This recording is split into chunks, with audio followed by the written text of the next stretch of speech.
नमस्कार। न्यूज 24 के बिहार झारखंड चैनल में आपका स्वागत है। दोस्तों, हमेशा कहा जाता है कि बिहार में जो अजब गजब घटनाएं घटती हैं वो वाकई में हर किसी को चौंकाती हैं।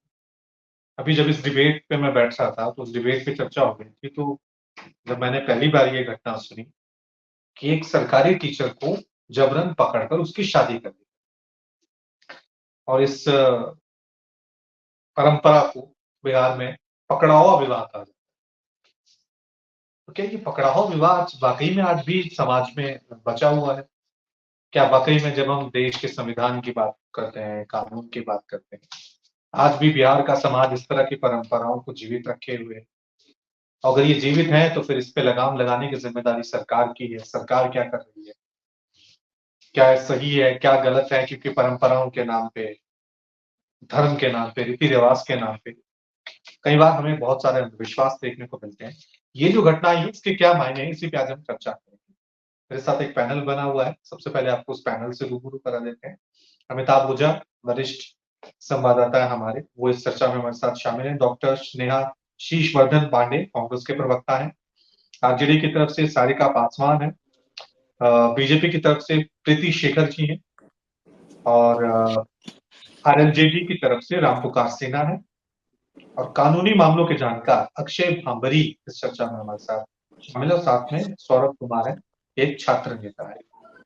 तो शुरुआत में मुझे लगता है कि हमें सारिका पासवान जी आपसे ही करनी होगी, जी। क्योंकि जैसा मैंने शुरू में कहा कि जो घटनाएं कहीं नहीं होती वो बिहार में होती है। बड़ी अजब घटनाएं हैं ये सुनकर हमें दिल्ली से बड़ा ऐसा लगता है कि वाकई में समाज में ऐसा होता है।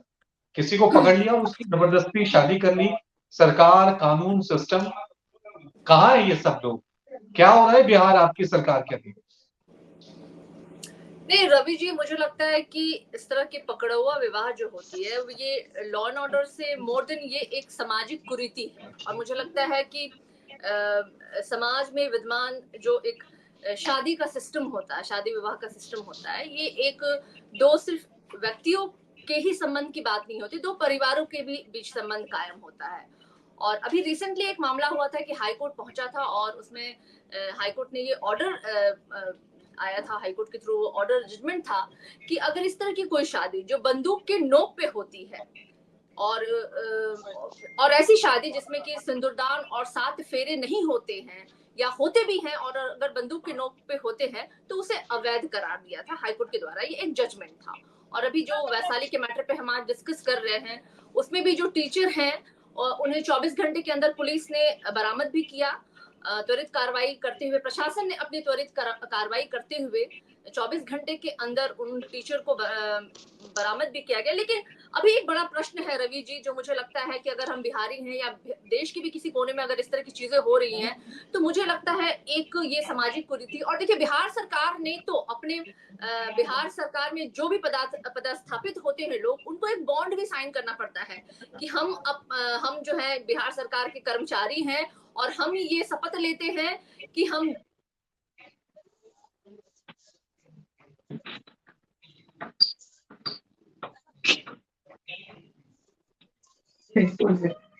परिवार जो होती थी उन्हें लगता था कि इस सिस्टम से हम कैसे लड़े। तो वो अगर उस सिस्टम से ना लड़ने के नहीं सक्षम होते थे तो वो इस तरह के रास्ते भी अपनाया करते थे। तो उससे भी निपटने के लिए सरकार ने कई सकारात्मक कदम उठाए।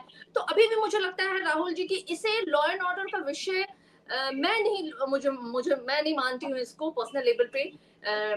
ये लॉ एंड ऑर्डर से ज्यादा एक सामाजिक कुरीति। और मुझे लगता है हर एक व्यक्ति की, हमारे समाज में, हमारे आसपास, एक मोहल्ले में, एक टोले में जो व्यक्ति हैं, अगर उनके आसपास भी अगर इस तरह की घटनाओं को अंजाम दिया जा रहा है तो मुझे लगता है हम सबकी एक नैतिक जिम्मेदारी बनती है कि हम उसके लिए खड़े हों और ऐसी चीजों को हम होने से रोके। क्योंकि हर जगह पुलिस नहीं पहुंच सकती है, हर जगह कोर्ट नहीं लगाई जा सकती, हर समय जज साहब नहीं बैठ सकते। अगर हम इस तरह की चीजें जो होती है ना वो घंटों में हो जाती है, मिनटों में हो जाती हैं। और दो लोग, दो, एक लड़का और लड़की का ही विषय नहीं होता है, दोनों एक परिवार। और लोग आज समझते हैं कि भाई सिंदूरदान हो गई तो शादी हो गई, भाई अब तो आपसे हमारा 7 जन्म का संबंध कायम हो गया। लेकिन इस पे एक अच्छा जजमेंट जो है कोर्ट ने दिया था कि बंदूक की नोक पे कोई भी शादी, चाहे वो सिंदूरदान करके हो, 7 फेरे के द्वारा हो, उससे अवैध कोर्ट के द्वारा साबित किया गया। तो मुझे लगता है कि रवि जी अपने आप में एक बहुत बड़ा मैसेज है, और हमारे तो अक्षय भांवरी साहब यहाँ एडवोकेट साहब बैठे हैं, मुझे लगता है वो टेक्निकल और कानूनी बातें इस विषय पर जरूर बताएंगे, लेकिन एक सामाजिक परिवेश में मैं इसे देख रही हूँ और उस विषय पर मैं बोल रही हूँ, और एक जजमेंट था तो मैंने उसका जिक्र भी किया। अपने बिहार सरकार की तरफ से क्या क्या चीजें की जा रही है वो भी मैंने बताया, और हम सब जानते हैं कि दहेज प्रथा, बाल विवाह प्रथा, ऐसी कई कुरीतियां हमारे समाज में थी, और उसको समाप्त करने के लिए कई ऐसे कड़े कानून भी लाए गए हैं। ठीक है, प्रीति जी हैं बीजेपी की तरफ से। प्रीति जी, आप क्या कहेंगे? ये तो कह रही है कि ये सरकार का इसमें कोई दोष नहीं है, तो सामाजिक कुरीति है। रवि जी, इसके दो पहलू पर मैं आपका ध्यान आकृष्ट कराना चाहूंगी। सबसे पहली बात तो यह है कि एक यह सामाजिक कुरीति है, डेफिनेटली इस पे मैं सहमत हूँ, लेकिन दूसरा जो पक्ष है जो सारिका जी कह रहे थे उससे मैं असहमत हूँ। वो इसलिए क्योंकि यह जो पकड़वा विवाह का जो प्रचलन फिर से चल पड़ा है, जो कहीं ना कहीं बीच में समाप्त होता हुआ दिख रहा था, वो आप याद करिए जिस समय राजद का शासन काल था उस समय ये बहुत क्रेज में था। वो किसी को भी बंदूक की नोक पर और जबरदस्ती बलात् किसी भी लड़की को, किसी भी लड़के को पकड़कर लड़की के परिवार द्वारा उनकी शादी करा दी जाती थी, और ये घटनाक्रम लगभग हर जिलों में घटित होती थी। और बीच में ऐसे देखने को मिला कि इस पर बहुत हद तक विराम लगा है, लेकिन चूंकि फिर से ऐसा हो रहा है तो मुझे लगता है चूंकि अभी ज्यादा केसेस जैसे देखने को नहीं मिल रहे हैं, लेकिन जो भी केसेस आ रहे हैं हमारे सामने, हाजीपुर हो या वैशाली हो, तो उसको लेकर प्रशासन को सतर्क रहना चाहिए, और उससे भी ज्यादा सतर्कता समाज को बरतनी चाहिए।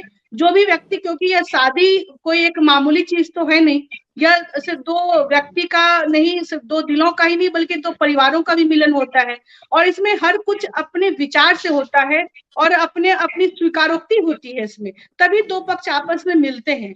और जहां पर ऐसा कोई बेमेल गठबंधन हो जाए तो वहां पर लड़के और लड़की दोनों की भी जिंदगी दांव पर चली जाती है।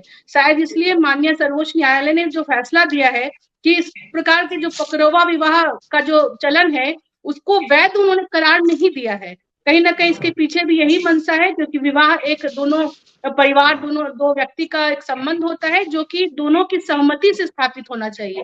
तो इस प्रकार जो घटना घट रही है, मुझे लगता है इस पर संजीदगी से पूरे समाज के साथ साथ पूरे प्रशासन को भी इसमें सचेत रहने की आवश्यकता है, और प्रशासन इस पर लगाम लगाए, और अगर घटित हो गई ऐसी घटना तो उसको सामाजिक रूप में इस प्रकार से लिया जाना चाहिए कि वो विवाह वैध न हो। एक बहुत बड़ी विडंबना है, क्योंकि सामाजिक जो हमारी परिस्थितियां हैं और जो हमारी विचारधाराएं हैं, जो हमारी मान्यताएं हैं, उसमें ऐसा माना जाता है कि एक बार फेरे हो गए, सिंदूर लग गया लड़की को, तो वो विवाहित मानी जाती है, और जो मतलब जो अगले पक्ष होते हैं, जो वर होते हैं, उनको एक निभाना होता है, ऐसा एक मान्यता है। लेकिन ये रूढ़िवादी मान्यता है।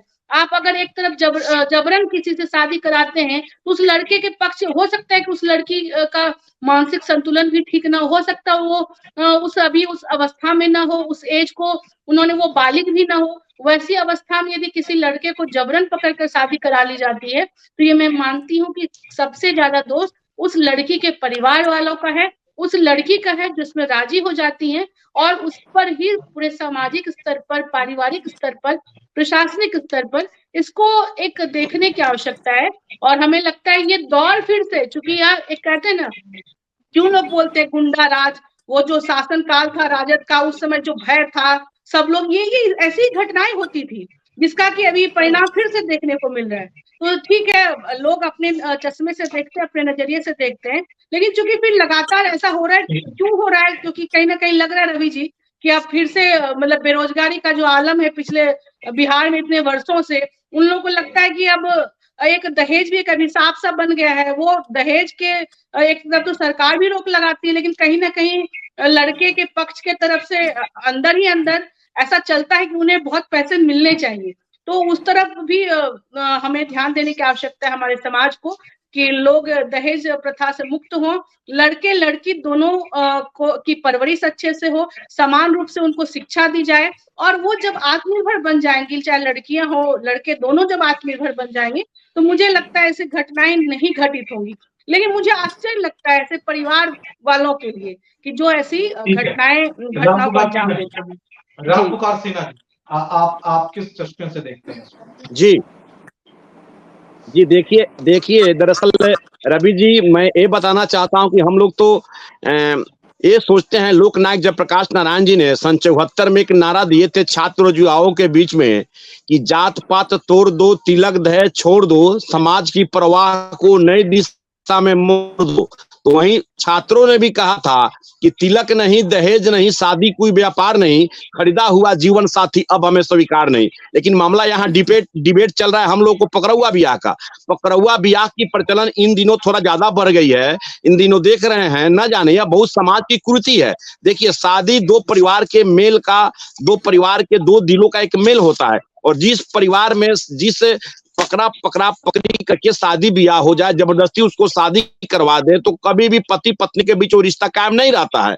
आज मैं राष्ट्रीय लोक जनता दल के प्रवक्ता होने के नाते मैं कहना चाहता हूं कि ये सरकार की पूरी जिम्मेवारी बनती है, चाहे जिस राज्य में हो, चाहे बिहार में हो, झारखंड में हो, उत्तर प्रदेश में हो, हरियाणा में हो, महाराष्ट्र में, कहीं भी हो, अगर कोई पकड़कर शादी करवाता है तो सरकार की जिम्मेवारी बनती है कि ऐसी घटना की पुनरावृत्ति नहीं होने दे।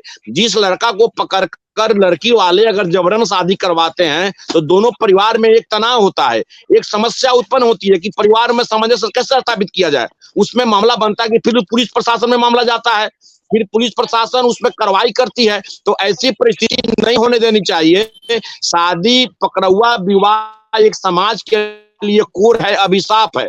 जो लड़की वाले अगर चाहते कि मैं जबरदस्ती पकड़ के किसी लड़का वालों को पकड़ लूं और लड़का से ब्याह लड़की से करवा दूं, तो ये ऐसा कभी नहीं होना चाहिए। इसका मैं घोर निंदा करता हूं, और इस पर जो भी सरकार हो, चाहे जिस राज्य की सरकार हो, मैं बिहार सरकार से भी मांग करना चाहता हूं कि ऐसी परिस्थिति बिहार में कभी उत्पन्न नहीं होने दे। अगर इस प्रकार का पकड़ुआ ब्याह अगर होता है तो कभी भी पति पत्नी के बीच सामंजस्य स्थापित नहीं होता है। वो लड़का कभी भी अपने ससुराल वाले के पक्ष पर कभी भी दया और रहम नहीं कर सकते, क्योंकि पकड़कर तो जबरदस्ती ही ब्याह न करवाता है।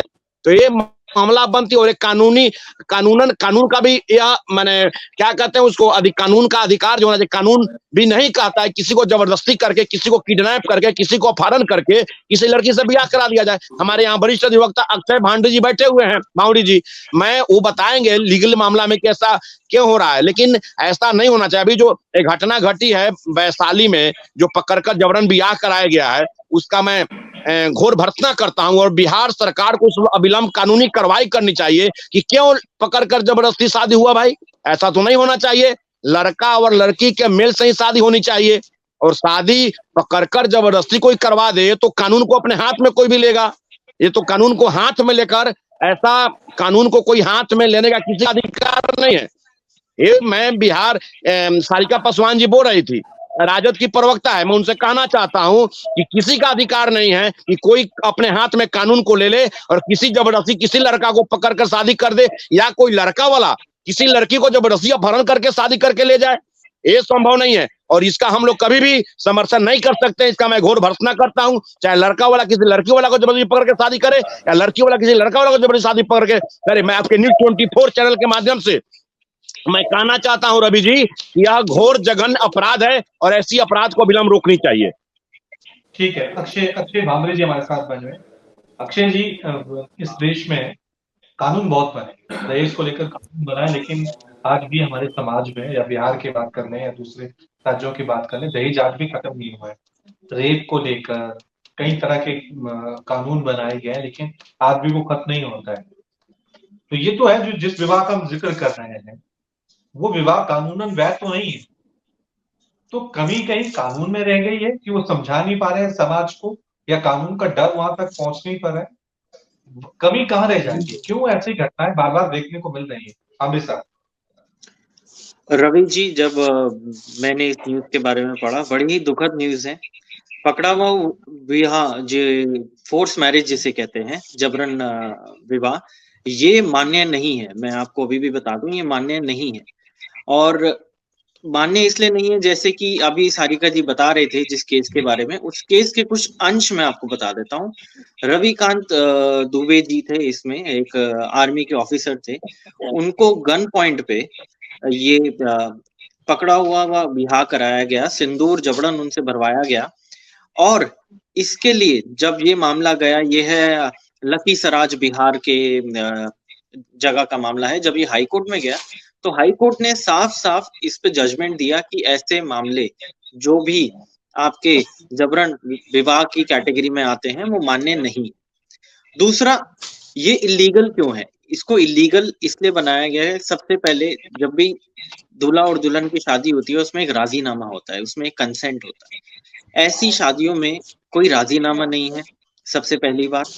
दूसरा, एक दूसरे की जिंदगियों को ज्यादा खतरा होता है, इसलिए गन पॉइंट पे शादी कराना या किसी को जबरन धमकी देके शादी करवाना ये मान्य नहीं है। तीसरा है ये पुरुष अधिकारी हिंसा का, आपके जितने भी पकड़वाऊ विवाह हैं वो पुरुष के अगर मामले में देखा जाए तो वो कहीं कहीं ना कहीं 80% तक है, और महिला के संदर्भ में ये सिर्फ 20% है। तो मैं कहूंगा ये जो मुद्दा है ये पुरुषों का मानसिक उत्पीड़न वाला मुद्दा ज्यादा है। दूसरा, सांस्कृतिक बाधाएं हैं, ऐसे पकड़े हुए विवाह में सांस्कृतिक बाधाएं हैं। जब दूसरे क्लास, कास्ट और रिलीजन, ऐसे धार्मिक चीजें जब इसमें आ जाती हैं तो जबरन इनको गन पॉइंट पे और इनको धमकी देके विवाह तो करवा लिया जाता है। अब इसमें एक चीज मैं आपको बहुत, लॉ क्या कहता है, इसमें लॉ क्या कहता है, सबसे पहले तो सबको पता है आर्टिकल 21 हमारे कॉन्स्टिट्यूशन में दिया गया है, जीने का अधिकार साफ साफ स्पष्ट दिया गया है, आजादी का अधिकार, निजी जिंदगी में शादी करने का और अपने जीवन साथी चुनने का अधिकार, ये सारा आर्टिकल 21 में आता है। मतलब आप चुन सकते हैं अपने जीवन साथी को, आपको किसी भी धर्म, किसी भी कास्ट, किसी भी राज्य या किसी भी आप धर्म के प्रति लोगों के साथ विवाह कर सकते हैं, ये आपका निजी चॉइस है, ये आर्टिकल 21 में बताया जाता है। दूसरा है चाइल्ड मैरिज।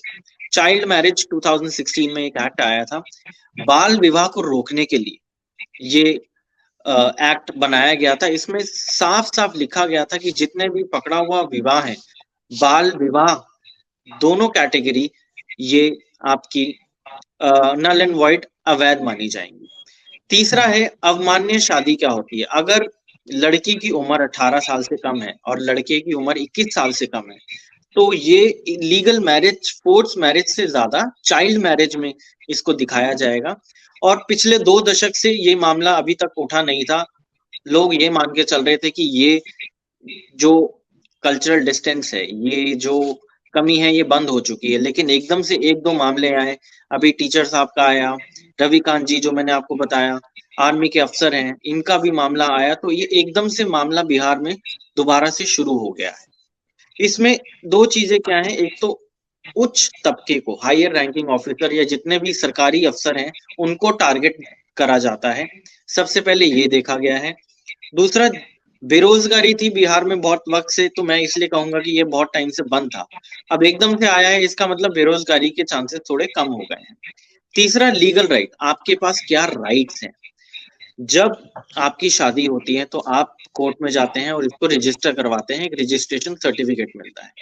जब ऐसी शादियां मान्य ही नहीं है तो उसका रजिस्ट्रेशन सर्टिफिकेट नहीं मिलेगा, मतलब वो शादी कभी हुई नहीं। तो ये मान के चला जाएगा। अब आपके पास 2 ऑप्शन होंगे, किसी के साथ भी जबरन विवाह होता है तो उसके पास अब 2 ऑप्शन होते हैं, या तो वो शादी को मान ले, वैध शादी, और फिर उसकी रजिस्ट्रेशन करवाए, या वो शुरू से ही अवैध शादी है तो उसको माना नहीं जाएगा।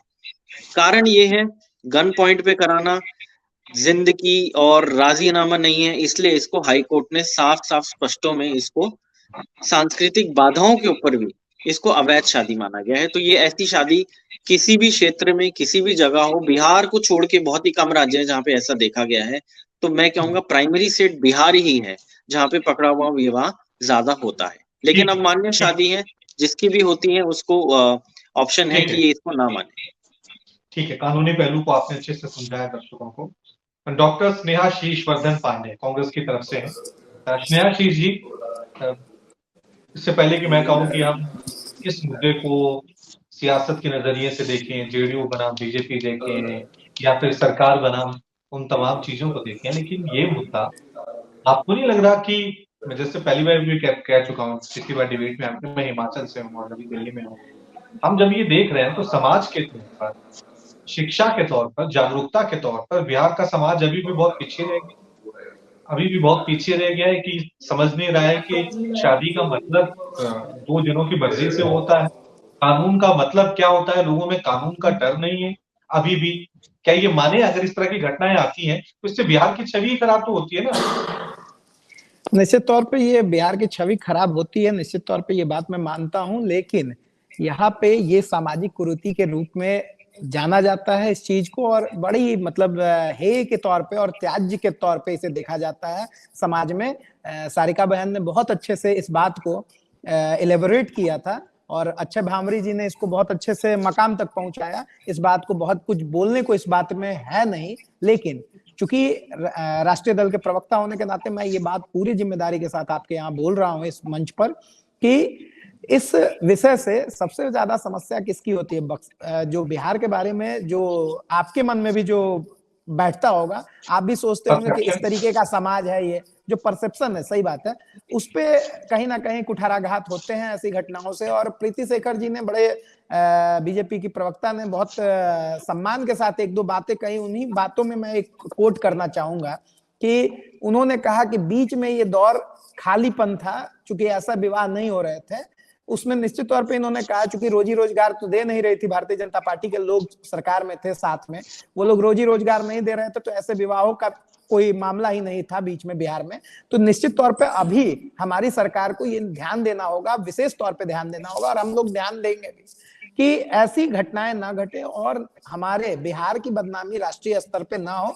हाँ, नौकरियां हम लोग दे रहे हैं तो ऐसी जो जिम्मेदारी है, एक कहीं ना कहीं दहेज वाला जो मामला आता है, वो अध्ययन अध्यापन जैसे जैसे बढ़ेगा समाज में, उसके प्रति लोग विरोध में खड़े होंगे। जी नेहाशीष जी, आपने कहा कि नौकरियां हम दे रहे हैं, थोड़ी सी मुझे हंसी इसलिए आ गई कि जिन युवकों को नौकरी मिल रही है उनका किडनैपिंग हो जा रही है और उनकी शादी हो जा रही है। नहीं, अब तो लोग डर रहे हैं कि यार नौकरी ना मिले।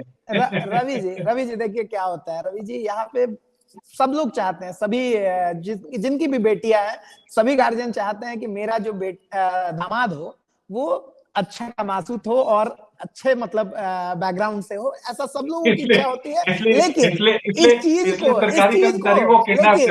रवि जी इस चीज को जस्टिफाई नहीं किया जा सकता है। जो प्रीति शेखर जी ने कहा, उस पे मैंने कहा कि बीच में चूंकि कुछ दौर ऐसा चला था कि बिहार में नौकरियां नहीं मिलती थी, इसलिए ऐसे मामले भी नहीं दिखते रहे थे, और लेकिन जब ऐसे मामले दिख रहे हैं तो सरकार की जिम्मेदारी बढ़ गई है, और हम चूंकि सरकार में है तो हमारी जिम्मेदारी बढ़ गई है, और आपकी भी जिम्मेदारी बढ़ गई है कि सामाजिक चेतना के लिए हम लोग काम करें और सामाजिक जागृति लाएं कि ये एक कुरीति है, दहेज लेना और देना दोनों। मैं सौरभ की तरफ जाता हूं। यानी आप कहना चाह रवि जी, एक मिनट, श्रेयासी जी, यानी कि आपके कहने का मतलब यह है कि आप नौकरियां दे रहे हैं तो फिर इस ढंग ये ऐसा पकड़वा विवाह होता रहे, मतलब हम लोग के शासन काल में नहीं था तो पकड़वा विवाह नहीं होता था, तो अब आप नौकरी देने लगे हैं तो लोगों को प्रेरित कर रहे हैं ये कह रहे थे ना कि आप कर लीजिए भाई, नौकरी यही कहना चाह रहे हैं।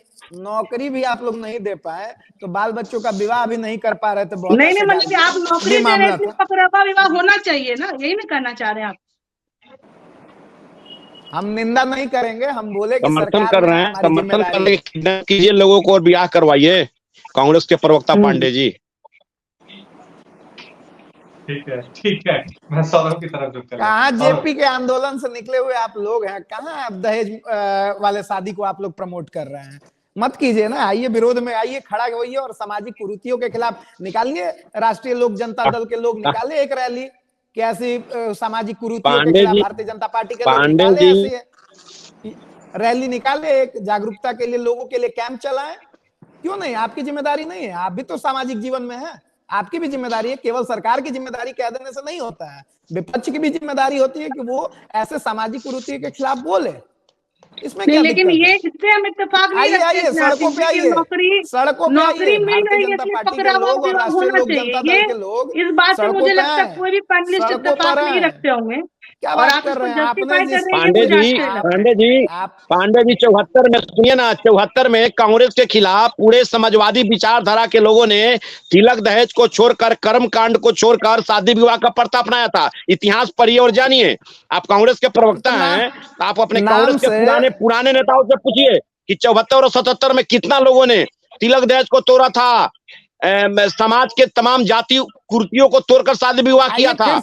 आप जरा जानिए तो, आप सुनिए ना, आप जरा जानिए। सुना के कितने दिन चलिएगा? पुरानी कहानियों को सुना के कितने दिन चलेगा आप लोगों का से? इतिहास आइए सड़क इतिहास पे उतरिए, उसी का अमर होता आइए विरोध है कीजिए, जो इतिहास में विरोध नाम दर्ज कीजिए। करता है। आप इतिहास सुनिए आप ना लोगों का बड़ा पांडे जी, छिछला हो चुका है। आप अगर नेहरू जी का नाम लेते हैं, सुनिए ना, आप अगर नेहरू जी सुनिए का ना, नाम लेते हैं, विषयांतर नहीं होना गांधी है, का नाम लेते विषयांतर। हैं, तो हम लोग भी गांधी, रवि लोहिया, जी, अम्बेडकर, जयप्रकाश, कर्पूरी रवि ठाकुर, जी, जगदेव प्रसाद का नाम लेते रवि हैं, स्वामी रवि शाहजहां, जी, सरस्वती बाबू, वी कुंवर सिंह का नाम लेते रवि हैं। जी, उनके आदर्श पर तो चलना रवि ही जी, पड़ेगा। आप अगर कांग्रेस की अमिताभ जी और परिपाटी में रवि चल जी रहे यहाँ हैं, पे है। एक आप अगर सेकंड कांग्रेस के राम परिपाटी में पुकार चलते हैं जी, पांडे जी, ठीक है, मैंने रवि जी सबको और अमिताभ जी, जी सबसे बड़ी दिक्कत ये है कि देखिए, जब इनकी जिम्मेदारी का अगर हम लोगों ने कह दिया कि ये सामाजिक कुरीति है और इसमें आप लोग भी एक क्यों नहीं मसाल लेके चलते हैं, तो ये लोग लगते हैं बिल्कुल, बैकफुट पे जाने। अरे आइए समाज में, आप भी समाज से वोट लेते हैं, आप भी समाज के प्रति जिम्मेदार लोग हैं, आप भी कहते हैं कि देश के निर्माण में आप लोगों का योगदान है, तो आइए ना सड़कों पे आइए और इस बात पे, इस कुरीतियों के खिलाफ खड़े होइए। हम लोग भी साथ में आएंगे, उसमें बिना किसी लाग लपेट के आएंगे, आपके पांडे बैनर के पीछे आएंगे। आइए ना, आइए सड़क पे आपकी आप आइए। शादी, पांडे जी, नहीं, अभी पांडे नहीं हुई जी, है, पांडे माफ जी, करिएगा। नहीं हुई है तो इतिहास हमारे तरफ तो काम कीजिए कम से कम। हम लोग बिना तिलक दहेज, बिना कर्मकांड, बिना लगन, बिना सहनाई और संपूर्ण क्रांति दिवस 5 जून 2004 को हम लोगों ने शादी किया। इतिहास गवाह है, किशन पटनायक देश के प्रख्यात समाजवादी चिंतक, जोगेंद्र यादव, बहुत ठीक है, सारे लोग आए थे, प्रोफेसर विनोदानंद सिंह, देश के तमाम समाजवादी लोग आए थे। वैसा ठीक है, काम तो करके दिखा दीजिए। राम पुकार सिन्हा ठीक है, दिखाया सौरभ, हुआ है। 2004 में कम से कम 15-20 अखबार खबर छापी थी कि समाजवादी विचारक और वरिष्ठ पत्रकार राम पुकार सिन्हा ने रचाई आदर्श शादी। देखिए, कथनी और करनी में बहुत अंतर होता है। हम लोग बिना हम कर्म लोग भी कांड करके चंपारण का हम इतिहास लोग भी रहा है। गांधीवादी, पांडे जी, मैं हम लोग भी चंपारण से बिलोंग गांधीवादी करता हूँ। विचारधारा के हैं और मैं कह दे रहा हूं कि मैं नहीं लूंगा, नहीं लूंगा, नहीं लूंगा दहेज। चलिए, मैं चलिए, तो आपके इस मंच कम से से कम बोल रहा एक हूं। इतिहास आज के डिबेट में को दर्ज कर दीजिए और हम लोग आपके शादी में आएंगे, पक्का बिल्कुल, आएंगे। बिल्कुल, बिल्कुल, बिल्कुल, लेकिन बिना तिलक दहेज, बिना कर्म कांड, बिना लगन, बिल्कुल, बिना सहनाई बिल्कुल। और कोई भी लगन कर्म का दिन कांड तो नहीं। करेंगे, जिस तरह हम लोगों ने कर्म 5 कांड जून तो है, 2004 सनातनी संपूर्ण परंपरा क्रांति में है, दिवस को हम किया था सनातनी परंपरा के टाउन हॉल तहत में। हम तो करेंगे। प्रियाशी जी, चलिए, आप इतने अच्छे से कह रहे हैं, आप इतने अच्छे से कह रहे हैं कि मैं दहेज नहीं लूंगा, कांग्रेस के प्रवक्ता भी हैं आप, कहीं किसी ने देख लिया तो आपका भी पकड़ाओ विवाह ना कर दे इसमें। नहीं, बिल्कुल नहीं। देखिए, इसमें सामाजिक कुरीतियां होती हैं, वो है, और निश्चित तौर पे हम लोग जिस समाज से आते हैं उसी समाज में कुछ क्योंकि लोग दहेज ऐसे भी होते हैं, सब लोग ऐसे दहेज भी नहीं एक होते। कुरीति है समाज में। बिल्कुल, बिल्कुल। ठीक है, मैं सौरभ की तरफ जाता हूँ। सौरभ, चलिए, लाइटर नोट पे हम बहुत सारी बातें कर सकते हैं, हंस के बात कर सकते हैं, और मुझे लगता है कि सरकार पे ये सारी जिम्मेदारियां कहना एक तरह से पूरी तरह से गलत भी होगा और सही भी इस मायने में है, क्योंकि सरकार का डर होता है, सरकार के नियम। लेकिन समाज के तौर पे बिहार में अभी छठ त्योहार मनाया गया बड़े धूमधाम से। वो एक परंपरा है जहां लोग प्रकृति की पूजा करते हैं, जहां लोग सुबह उठकर बिना धर्म, बिना जाति से हटकर प्रकृति की तरफ बढ़ते हैं। और दूसरी परंपरा में ये देखते हैं कि बिना किसी के भी मौलिक अधिकारों का हनन करके हम पकड़ावा विवाह जैसी चीजें कर रहे हैं। तो ये बिहार में जो दो बिहार हमें दिखते हैं, एक बिहार जो आईएएस को लेकर जाना जाता है, और एक बिहार जो अभी पकड़ावा विवाह, जातिवाद, दहेज, इन्हीं में डूबा हुआ है। किस तरह से देख रहे हैं इस घटनाओं को? अगर राजनीतिक चश्मे से इसको ना देखें तो सामाजिक दृष्टि से देखें। क्या आप मुझसे पूछ रहे हैं या फिर सौरभ तो दिखने हैं स्क्रीन? सौरभ आपसे मैं अमिताभ हूँ। अरे माफ कीजिएगा नहीं, मुझे लगा सौरभ भी जुड़े हुए थे, इसलिए मुझे लगा कि ओह माफ कीजिए। नहीं, सौरभ जी हट। अच्छा, नेट में देखिए रवि, बहुत आप आश्चर्य कर रहे थे पकड़ुआ विवाह को लेकर, और बाकी लोगों को भी हमने सुना। देखिए, पिछले 22 साल हो गए मुझे, और कई इस तरह के इवेंट को हमने, इस तरह की घटनाओं को हमने कवर किया था, कई स्पेशल स्टोरियां भी बनाई थी।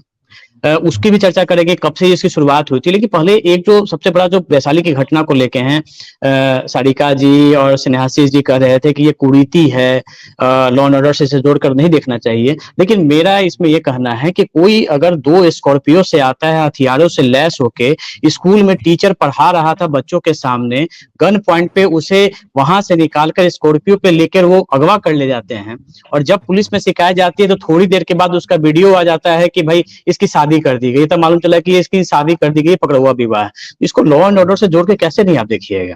क्या ये लॉ एंड ऑर्डर का मामला नहीं बनता है?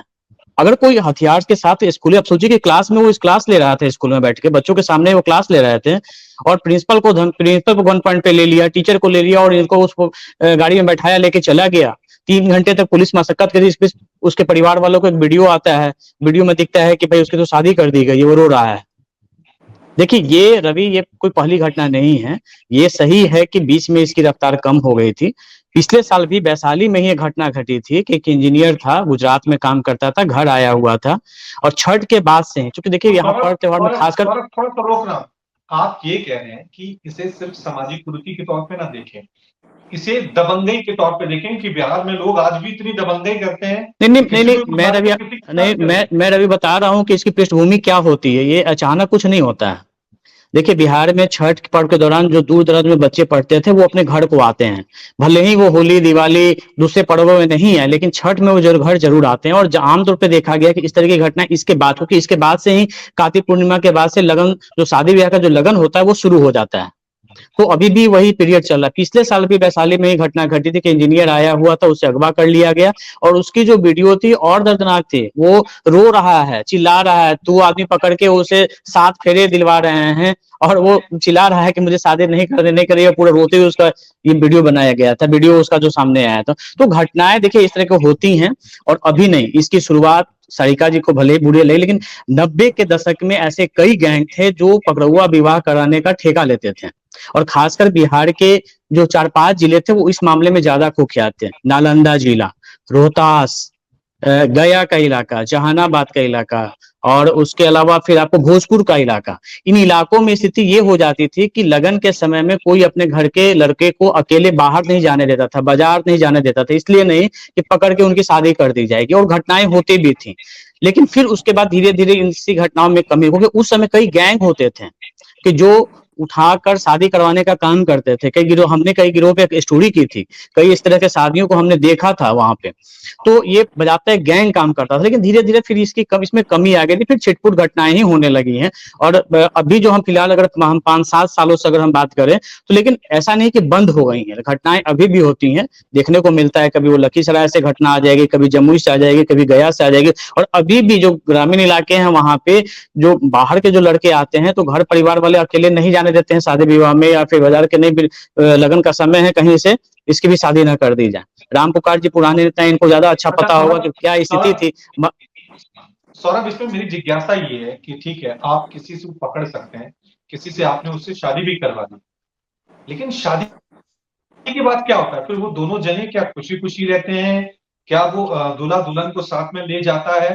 मतलब उसके बाद की परिस्थिति क्या, समाज उसे कैसे, या फिर दोनों अलग हो जाते हैं? ये भी मैं कह रहा हूँ ना कि मैं हिमाचल से हूँ, मेरे लिए जिज्ञासा है कि ये संभव है, पॉसिबल है कि वो 2 लोग रहते हैं? रवि, मैं वही बता रहा हूँ कि देखिए ज्यादातर मामलों में बाद में समझौता हो जाता है, क्योंकि जो लड़कों को टारगेट किया जाता है, ऐसा नहीं है कि राह चलते किसी को उठा लिया गया, पहले से पिन पॉइंटेड होते हैं कि भाई ये लड़का है, अच्छा लड़का है, कमा रहा है, घर परिवार ठीक ठाक है, इसे कर ले। तो ऐसा नहीं कि अनजाने में होता है, वो पिन पॉइंटेड होता है, उसके बाद उसे उठाया जाता है और उसकी शादी करा दी जाती है। कुछ दिनों तक मामला कोर्ट में और जाता है, बाद में पुलिस वाले भी कहते हैं भैया पति पत्नी अगर एतराज नहीं हो तो मिल लीजिए। कई मामलों में होता है कि मामला कोर्ट में है और कोर्ट में चल रहा है। 2 मामलों को मैं जानता हूं, एक हाजीपुर का मामला है, अभी भी वो लड़का मुझे मिलता है, वो भी सेना में भी सेना में ही वो कार्यरत था, बेचारा छुट्टी लेकर। जी हाँ जी, ऋषिकेश, हाँ वो छुट्टी में आया, उसे किडनैप किया गया, उसे शादी कर दी गई, और बाद में जो है मामला चला, बाद में उसके बाद वो छुट्टी लेके अभी भी आ रहा है और केस लड़ रहा है, केस उसकी भी चल रही, सुनवाई चल रही है, अभी उसके मामले में चल रही है।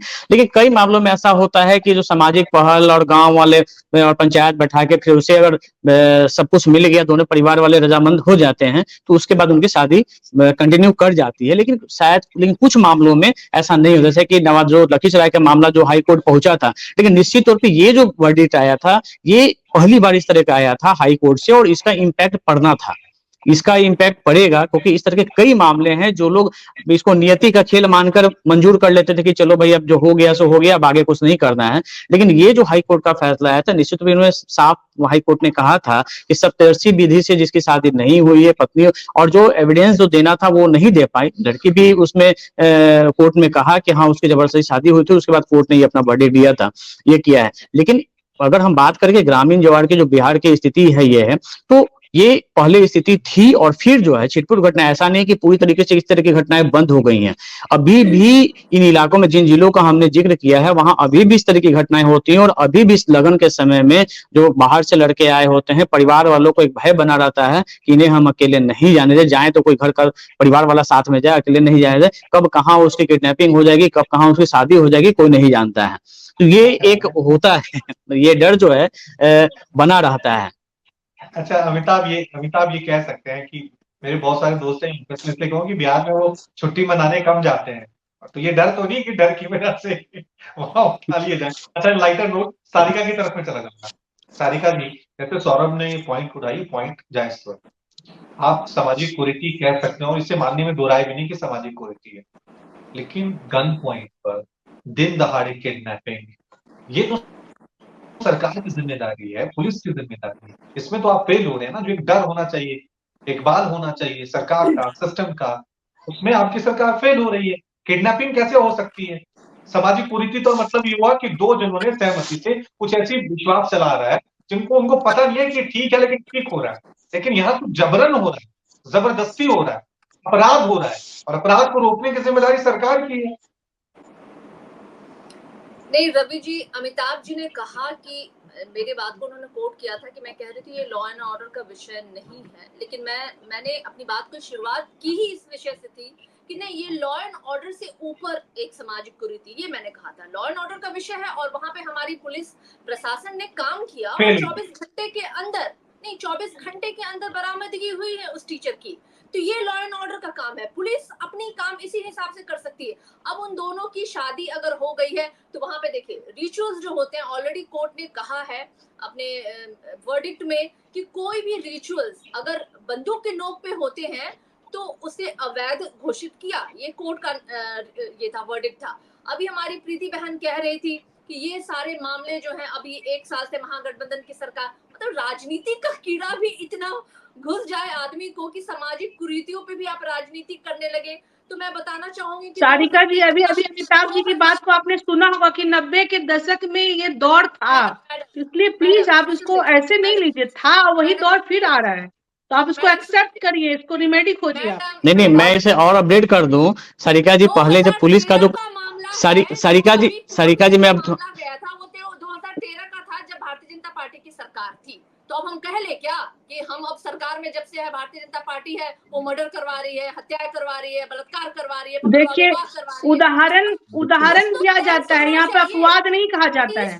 आप उदाहरण है क्योंकि कई हैं, अपवाद है जो कुछ मात्र हैं, इसलिए आप उदाहरण की बात करिए कि 90 के दशक में क्या होता था और फिर वह शुरू हो रहा है, तो बात इस पर करिए। आप ऐसे कैसे बोल सकती है? मेरा सिर्फ इतना ही अनुरोध है कि कुछ गंभीर मुद्दों पे भारतीय जनता पार्टी ठिठोली करने से बचे। ठिठोली आप कर रही है सारिका जी, इतने गंभीर मुद्दे हैं, ये लॉ एंड ऑर्डर का मामला है और आप ठिठोली कर रही है कि भारतीय जनता पार्टी पर आप आरोप लगा रही है। हम लोग वास्तविकता को करने की कोशिश कर रहे हैं सारिका जी, ठिठोली आप कर रही है, ठिठोली यहाँ पर राष्ट्रीय जनता दल के प्रवक्ता के तौर पर आप कर रही हैं। आपने हमारी बातों को ये कर दिया। आप बताइए, आप जितने लोग यहाँ बैठे, रामपुकार जी, अमिताभ जी, ये लोग पुराने लोग हैं। एक रवि जी एक बता रहा हूँ, पहले सारिका जी मैं अपडेट कर रहा हूँ केवल आपको कि पहले जो था ना, पहले अभी से पहले जब पुलिस विभाग का जो क्राइम का डाटा निकलता था तो एनालिसिस होती थी, तो अपहरण के कई प्रकार होते थे। फिरौती के लिए अपहरण, तो उसमें एक ये भी कॉलम होता था शादी के लिए अपहरण, ठीक है, ये कॉलम होता था जो पिछले अभी कुछ सालों से नहीं आता है, लेकिन पहले का अगर हम डाटा अगर देखेंगे तो उसमें जो अगवा अपहरण के कई अलग अलग रूप होते थे, उसमें देखिए शादी के लिए अपहरण का उसका भी कॉलम आता था, उसमें भी घटनाएं होती थी। वो अब नहीं आता क्योंकि अब वैसी घटनाओं में कमी आई है। निश्चित तौर पर अगर हम देखें तो बाद में के दिनों में जो एक दौर आया था, ये एक दौर था जिसमें होता क्या है ना कि जब भी कोई घटनाएं होती थी, एक दौर आता है कि बस एक घटना पटना घटी थी, गया घटी थी, भोजपुर घटी, लेकिन उसके बाद उसमें कमी आई थी, उसके बाद छिटपुट घटी। मैं वही बात कह रही थी, मेरे कहने का वही तात्पर्य कि जो पहले का जो दौर था वो फिर आ रहा है। नहीं रवि, पूरे बिहार में इस तरह की घटनाएं नहीं होती हैं। इस तरह की घटनाएं जो होती हैं, जो कुछ जिले हैं, जैसे भोजपुर का इलाका जो हुआ, रोहतास है, गया है, नालंदा है, नवादा है और वैशाली का कुछ इलाका है। लेकिन इसके अलावा हाँ वैशाली मैंने बताया कि वैशाली है, अमिताभ भाई, सीतामढ़ी जिले में भी 90 से 95-98 तक बहुत हुआ है, लगभग आधा दर्जन से ज्यादा हम लोग के नजर में है, जिसका हम लोगों ने पंचायती किया है नहीं। बैठकर। उसके बाद देखिए, ये जिन इलाकों को, जिन जिलों का मैं चर्चा करूं, वहां तो स्थिति है कि अभी भी बता रहा हूं कि अभी भी उन इलाकों में लगन के समय में घर के युवा लड़का, नौकरीशुदा लड़कों को अकेले नहीं जाने दिया जाता है, किसी रिश्तेदार के यहाँ भी नहीं जाने दिया जाता है कि उनके यहाँ अगर शादी विवाह में अगर जाना है तो नहीं जाने दिया जाता। आज भी ये स्थिति है जो इन जिलों की बता। हाँ, छिटपुट बाकी जिलों में छिटपुट घटनाएं होती हैं, रुकी नहीं है, क्योंकि एक जगह देख के ट्रेंड एक बन जाता है। और इन जिलों में बाजाप्ता पहले गैंग काम करता था, जो अगवा करता था, जो रेकी करता था, जिसके बेटी की शादी नहीं हो रही है, उस बाप से सुपारी ले लिया कि ठीक है तुम्हारी बेटी की हम शादी करा देंगे, और उसके बाद उस हिसाब से किस जात का है, किस धर्म का है, इस हिसाब से गैंग काम करता था। और पिन पॉइंटेड किडनैपिंग होती थी, कोई इस तरह से नहीं कि राह चलते किसी को उठा लिया और शादी करवा दी, ऐसा भी नहीं होता था ये उस तरह। लेकिन अब वो गैंग नहीं रहे हैं। अब है कि जो दबंगई है, कुछ लोग है, अगर उनके कभी भाई हैं, चाचा हैं, कोई दबंग हैं, ये हैं, तो भाई फलाना लड़का है, वो लड़का ठीक है, शादी करना है, तो गए उसको उठा लिए, लाके शादी करवा लिए, गन पॉइंट पे करवा लिए। और इसमें पूरा जो आप इससे पहले जो पिछले साल जो घटना घटी थी, उसका पूरा वीडियो रिकॉर्डिंग था, उसका पूरा रिकॉर्डिंग था। उसमें लड़का रो रहा है, महिलाएं उसे चुप करा रही हैं, उसके पैर रंग रही हैं, उसे कपड़ा पहनाया जा रहा है, और उसके बावजूद वो चिल्ला रहा है, लेकिन 4 आदमी पकड़ के उसको 7 फेरा दिलवा रहा है, जबरदस्ती सिंदूर दान करवा रहा है। तो ये सब भी होता है। और पूरी परिवार में जो जहां भी इस तरह की घटनाएं होती हैं, वहां पूरी सभी लोगों की मौजूदगी में इस तरह की घटनाएं होती है। और उसके बाद यही होता है कि लड़का कुछ देर हल्ला करेगा, मामला फिर केस कोर्ट में जाता है, कोर्ट से फिर बाद में पंचायती में मामला सुलझा लिया जाता है। सौरभ, जो आपने कहा कि ये सारी घटनाएं परिवार वालों, रिश्तेदारों के सामने होती है, समाज के तौर पर ये कैसे, मतलब ऐसे एक्सेप्ट किया जा सकता है? जबरन किसी से शादी करी जा रही है, हो सकता है इसके बुरे परिणाम, हो सकता है इसकी शादी टूट जाए। वही मैं कह रहा हूँ कि ये समाज कैसे ये सारी चीजें कर ले। ये एक सोशलिज्म का एक विषय हो सकता है, सोशल स्टडी का। नहीं, सोशल इशू, नो डाउट कि सोशल इशू नहीं है, सामाजिक कुरीति से दहेज है, उसी तरह से सामाजिक कुरीति है, और उसी का हम कहेंगे विभत्स रूप जो है वो पकड़ुआ विवाह है। लेकिन कई मामलों में देखा यह जाता है कि जब एक बार हो जाता है, तो अगर परिवार बहुत ज्यादा विरोध करने की स्थिति में नहीं होता है, बहुत ज्यादा विरोध नहीं कर पाता, तो फिर उसे समाज का जो पहल होता है वो मानना पड़ता है कि भाई चलिए ठीक है। लेकिन कई जगहों पे ऐसा होता है कि वो कोर्ट कचहरी में मामला चल रहा है, अभी भी कई लोग जो है अपना केस लड़ते हैं, लड़की अलग रही है, लड़का अलग रह रहा है, लेकिन केस चल रहा है, केस में अब डेट पर तारीख कर रहे हैं, और जिंदगी उनकी तो बर्बाद हो गई है। कई मामलों में ऐसा देखा जाता है कि भाई चलिए जो हो गया, अगर सब कुछ ठीक है, पर दोनों परिवार राजी हो गए तो एडजस्ट हो गया बाद के दिनों में। लेकिन अभी भी मैं बता रहा हूँ कि कई केस हमने ऐसा देखा है कि जिसमें लोग अभी भी केस लड़ रहे हैं। भाबरी साहब से ही ले लेते हैं। भाबरी साहब, क्योंकि आप हो सकता है अदालत में आपके सामने इस तरह के मामले आते हैं, जब ये मामले सामने आते हैं तो क्या इसमें सेटलमेंट हो जाता है बाद में, या फिर क्योंकि यहाँ पे प्रताड़ित तो पुरुष ही हो रहा है, फीमेल जो वो है, तो क्या ये मामले सेटल हो जाते हैं, या फिर बाद में कहें कि नहीं, जो पुरुष होता है जिसके पास सारी चीज होती है, वो अंत तक अपनी लड़ाई लड़ता है? रवि जी, इस प्रताड़ना के 2 पहलू हैं। पहला पहलू ये है कि जब ऐसी जबरन शादी हो जाती है, तो सबसे पहले ये मामला पंचायत में जाता है। पंचायत में 2 चीजें होती हैं। अगर लड़की सहमति से बता दे कि ये जबरन विवाह हुआ है, तो कुछ केसेस में पंचायत से ही ये मामला सहमति से, सर्वसहमति से हट जाता है। लेकिन जहां पे लड़की सहमति ना दे, वो कहे कि नहीं, कि सब कुछ ठीक तरीके से हुआ है, कुछ जबरन नहीं हुआ है, तो वहां पे थोड़ा सा मामला फंस जाता है। दूसरा तरीका आता है कोर्ट में जाना। अब जैसे कि मैंने बताया, ऐसी मैरिजेस को नल एंड वॉइड कहते हैं, अवैध मैरिज, अवैध विवाह इनको कहा जाता है। इसमें 2 चीजें और होती हैं कि अगर जो शादी कभी हुई नहीं, तो उसके लिए आपको डिवोर्स करने की जरूरत है नहीं। इस मामले में लड़का लड़की दूर रहते हैं, एक साथ नहीं रहते हैं, और फिर वो अपनी कानूनी कार्रवाई आगे बढ़ाते हैं। दूसरा मामला क्या आता है कि अगर लड़का लड़की सहमति से रहने लग गए हैं, इस अवैध विवाह को उन्होंने सहमति से विवाह बना लिया है, उस केस में ये लड़ाई डिवोर्स की बाद में आती है। तो 2 पहलू हैं, आपके पास दोनों चीजें हैं। कभी कभी आप पुलिस के पास भी जाते हैं तो पुलिस भी सहमति से मामले करवा देती है, लेकिन इसका अब नंबर कम हो चुका है। जैसा कि अभी अमिताभ जी कह रहे थे, पहले इसके ठेके चलते थे, पहले पूरा माफिया था 2 दशक पहले, ये कोई इस बात को ठुकरा नहीं सकता है। और हमेशा कहते हैं कि शादी के लिए कि लड़का ढूंढा जाता है। इस केस में भी अमिताभ जी ने कहा कि पिन पॉइंट करा जाता है, ऐसा नहीं कि किसी को भी उठा लिया जाता है। क्योंकि समाज मामले को साहब हाँ जी साहब यहाँ से हम देख रहे हैं, तो हमें ऐसा लग रहा है कि ठीक है यार, किसी ने जबरदस्ती पकड़ लिया, फेरे लगवा दिए, सिंदूर भरवा दिया, हम अगले दिन थाने जाएंगे और फिर ये शादी रद्द हो जाएगी। क्या ये इतना आसान होता है, या वाकई में लड़के को बड़ा मुश्किल हो जाता है साबित करना कि नहीं, ये शादी मेरी मर्जी के बगैर हुई है? दैट इज माई पॉइंट, कि ये इतना आसान है, क्योंकि भाई शादी तो कोई भी जबरदस्ती करा दे, लेकिन वो उसके बाद की जो प्रोसेस है, उस लड़के के लिए, किसी भी लड़के के लिए जिसकी जबरदस्ती शादी कर ली गई है, वो कितना आसान है या मुश्किल भरा सफर है ये, कि अदालतों के कई चक्कर काटने पड़ते हैं, कई सालों तक, वो पता लगा उसकी शादी की उम्र ही निकल गई, और फिर कहा कि चलो यही जो मिली है, जो भी है, मतलब मैं कह रहा हूँ राइटर मूड पे। रवि जी देखिए, अदालती कार्रवाई आसान तो नहीं होती है। सिर्फ इसमें एक जो फैक्टर मेन होता है वो है मानसिक उत्पीड़न। जहां मानसिक उत्पीड़न ज्यादा होता है वहां थोड़ी सी कार्रवाई बढ़ जाती है, क्योंकि पुलिस भी इस मामले में ज्यादा सपोर्ट करती नहीं है, ये सच्चाई है। दूसरी बात यह है कि प्रशासन और सरकार की ही जिम्मेदारी है। मान लीजिए अभी ये मामला आया, सरकार ने कोई आधिकारिक बयान नहीं दिया है इसमें, और अगर ऐसे आधिकारिक बयान नहीं आते हैं तो ये इस मामले को बढ़ावा मिलेगा, ये रुकेगा नहीं। दूसरी जिम्मेदारी आती है प्रशासन की।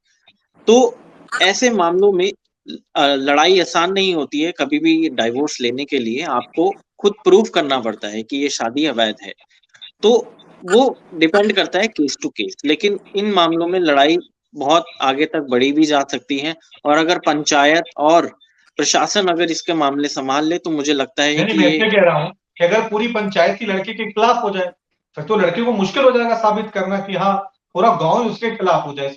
मैं तो भी कह रहा हूँ, समाज ही पूरा इस परंपरा को सपोर्ट करने लग जाए, तो लड़के के लिए तो लड़ाई लड़ना और मुश्किल हो जाएगा। रवि जी यहाँ पे सिर्फ एक पहलू है, मैं आपको बताना चाहूंगा। सबसे पहले तो ये है कि न्याय भी पुरुष अधिकारों की बात नहीं करता है, उनको महत्व नहीं देता है जहां तक कि पुरुष के अधिकारों की बात आती है। दूसरा है, पुरुष अधिकारों को इतना महत्व इसलिए नहीं मिलता है, इसलिए इसके ऊपर ज्यादा लॉज भी नहीं है। ये मामला अपहरण का जरूर बनेगा, आपका हर्ट का भी बनेगा, लेकिन इसमें मानव अधिकार का भी उल्लंघन है। डिवोर्स जैसे, चाइल्ड मैरिज जैसे एक्ट हैं, अपने फैमिली लॉज हैं, तो मामले इन्हीं दिए गए एक्ट्स में दिए जाते हैं। और लेकिन अभी तक पकड़ा हुआ विवाह किसी भी ऐसे एक्ट में नहीं दिया गया है। इस चक्कर में, इसकी वजह से इसको प्रूव करना थोड़ा मुश्किल हो जाता है। मतलब अभी देखिए ऐसा कोई लॉ नहीं है। स्नेहा शीश जी, मैं आपकी तरफ आ रहा हूँ। आप अभी तक शादी नहीं हुई ना, जितने मेरा अंदाजा लगाया, तो देख लीजिए कितना नहीं, तो बता चुके हैं कि नहीं किए हैं। आप सपोर्ट कर रहे हैं, आप सपोर्ट कर रहे हैं पॉलिटिक्स की वजह से। आप प्रवक्ता हो सकता है कांग्रेस के, वो सरकार को डिफेंड कर रहा है, लेकिन कल को फंस गए ना, फिर आप ये नहीं कहेंगे कि यार ये सामाजिक कुरीति है, राजनीति हो रही है, फिर फंस जाएंगे आप। रवि जी, यहाँ बात जो आ रही थी परसेप्शन की, निश्चित तौर पे आप हिमाचल से हैं तो निश्चित तौर पे आप बिहार के बारे में बहुत कुछ अभी नेगेटिव सोच रहे होंगे, लेकिन मैं ये आश्वस्त कर देना चाहता हूँ कि बिहार में कानून अपना काम कर रही है और यहाँ की सरकार पूरे तरीके से लॉ एंड ऑर्डर को यहाँ पे लागू करा रही है। इसलिए आपके जो भी मित्र होंगे जो आपके साथ होंगे बिहार के, उन्हें छुट्टियों पे आने के लिए मना नहीं कीजिएगा, क्योंकि आप छुट्टियों पे नहीं जाते हैं, जिस जिम्मेदार पद पे हैं आप, जिस जिम्मेदार पद पे हैं, उन्हें एकदम पूरी तरीके से आश्वस्त कीजिएगा। इस डिबेट के माध्यम से मैं आश्वस्त कर रहा हूं कि बिहार में ऐसी किसी भी कुरीतियों का हम लोग मुखालफत करेंगे, हम लोग विरोध करेंगे, हम लोग लड़ेंगे। और निश्चित तौर पे ये जो सामाजिक कुरीति है, और इसमें देखिए जो आपने कहा ना कि पुरुष ही प्रताड़ित होता है, इसमें केवल पुरुष नहीं प्रताड़ित होता है, वो लड़की भी प्रताड़ित होती है जिसके बिना मर्जी से शादी कराया जाता है। इसमें दोनों पक्ष जिन्हें जिंदगी गुजारना है साथ में, वो दोनों पक्ष प्रताड़ित होते हैं। और इसमें मेन कौन रहते हैं? जो अमिताभ जी ने बड़े अच्छे से इस बात को रखा कि जो कल्प्रिट रहते हैं वो रहते हैं ठेकेदार, जो ठेकेदारी करते थे। उनका जो एक सिंडिकेट था, उस सिंडिकेट पे सरकार ने कुठाराघात कर दिया है। वो सिंडिकेट फिर से बिहार में नहीं पनपेगा, इसके लिए हम लोग आश्वस्त कराते हैं। चलिए, उम्मीद करता हूँ आप की शादी आपकी मर्जी से हो। इसी के साथ हम इस डिबेट को जबरन नाम करते हैं और जबरन देते हैं। धन्यवाद। राम पुकार जी रहते तो कुछ और चर्चा करता मैं। चलिए, शुक्रिया। और मैं आखिर में यही कहूंगा कि समाज को जब भी कोई घटनाएं होती हैं उससे एक समाज की पहचान होती है। बिहार को जब हम हमारे साथ कुछ आईएएस दोस्त होते हैं, कुछ बड़े एंकर्स हैं, कुछ बड़े एडिटर्स हैं, तो हम एक इमेज बनाते हैं और जब बिहार में जाति के नाम पे कुछ प्रताड़ना होती है या फिर शादी के नाम पे इस तरह से पकड़ाव, तो एक अलग छवि बनती है। आप कितने जागरूक हैं समाज के तौर पर, ये छवि पूरे देश में आपके तौर पर बनेगी, इसलिए थोड़ा-सा जागरूक बनिए। किसी के भी मर्जी के बिना आप कोई भी काम करेंगे, वो कानूनन उल्लंघन है, उसकी सजा आपको भुगतनी पड़ेगी। शुक्रिया आपका बहुत-बहुत, थैंक यू।